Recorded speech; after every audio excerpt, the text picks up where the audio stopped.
आप सभी का इस YouTube चैनल भोज एकेडमी में स्वागत है। जिस प्रकार से अभी देखा जा रहा है कि सभी स्कूलों में अर्धवार्षिक परीक्षा कक्षा 9th से लेकर 12th तक की चल रही है और उसके मूल्यांकन कार्य के भी आदेश लोक शिक्षण संचालनालय के द्वारा जारी किए जा चुके हैं। तो देखिए जारी आदेश में कि शैक्षणिक सत्र 2022-23 कक्षा 9वीं से 12वीं तक के अर्धवार्षिक परीक्षा के मूल्यांकन संबंधी निर्देश यह 3 जनवरी को जारी हुआ है और लोक शिक्षण संचालनालय का आदेश है।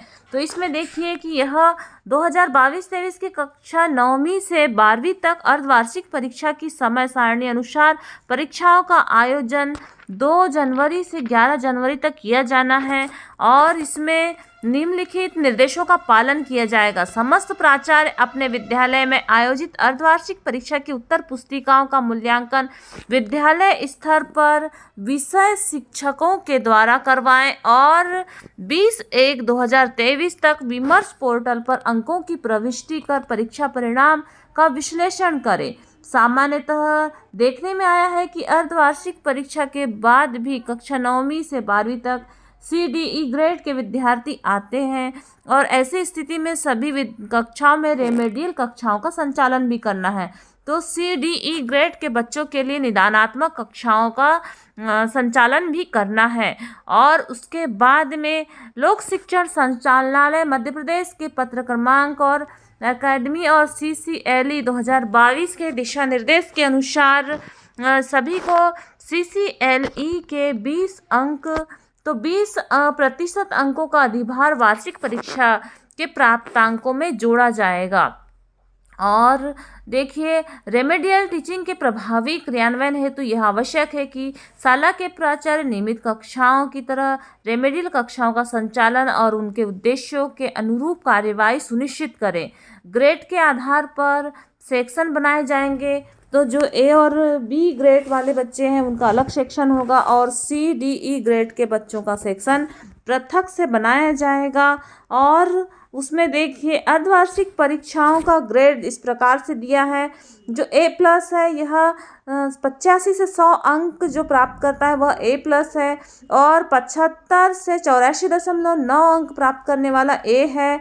और जो B है यह B ग्रेड में आएगा 60 से 74.9 अंक प्राप्त करने वाला B ग्रेड में आएगा और उसके बाद 45 से 59.9% अंक प्राप्त करने वाला छात्र C ग्रेड में आएगा और 33 से 44.9 अंक प्राप्त करने वाला D ग्रेड में और 20 से 32.9 अंक प्राप्त करने वाला E1 और 0 से 19.9 E2 के अंतर्गत आएगा। तो इस प्रकार से यह आपका जो है अर्धवार्षिक परीक्षा का ग्रेड है। तो E ग्रेड को भी 2 भागों में बांटा गया है, तो वह है E1 और E2।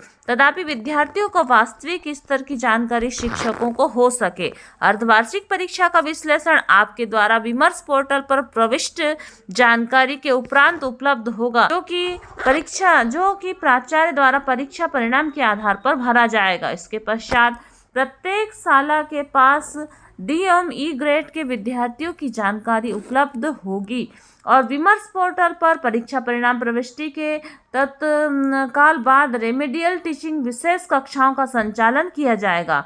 विषय शिक्षक द्वारा मूल्यांकित उत्तर पुस्तिकाओं का अवलोकन विद्यार्थियों को कराया जाएगा और उसमें उत्तर पुस्तिकाएं मूल्यांकित करने के उपरांत छात्रों को मूल्यांकित उत्तर पुस्तिकाएं दिखाई जाएगी और विद्यार्थियों को अवगत कराया जाएगा कि उनके द्वारा क्या त्रुटियां हुई हैं और वे उसमें सुधार करें। इस प्रकार से यह आयुक्त महोदय लोक शिक्षण संचालनालय का आदेश हुआ। इसी आधार पर हमें मूल्यांकन कार्य अर्धवार्षिक का मूल्यांकन कार्य करना है और यह ग्रेडिंग भी मूल्यांकन कार्य की हुई। इस प्रकार यह आपका आदेश और इसी प्रकार के आदेश और परीक्षा संबंधी महत्वपूर्ण जानकारियों के लिए आप यदि इस चैनल में नए हैं तो इस चैनल को सब्सक्राइब करें और वीडियो को अधिक से अधिक व्यक्तियों तक शेयर करें ताकि इस प्रकार की जानकारी आप तक पहुंच सके। धन्यवाद।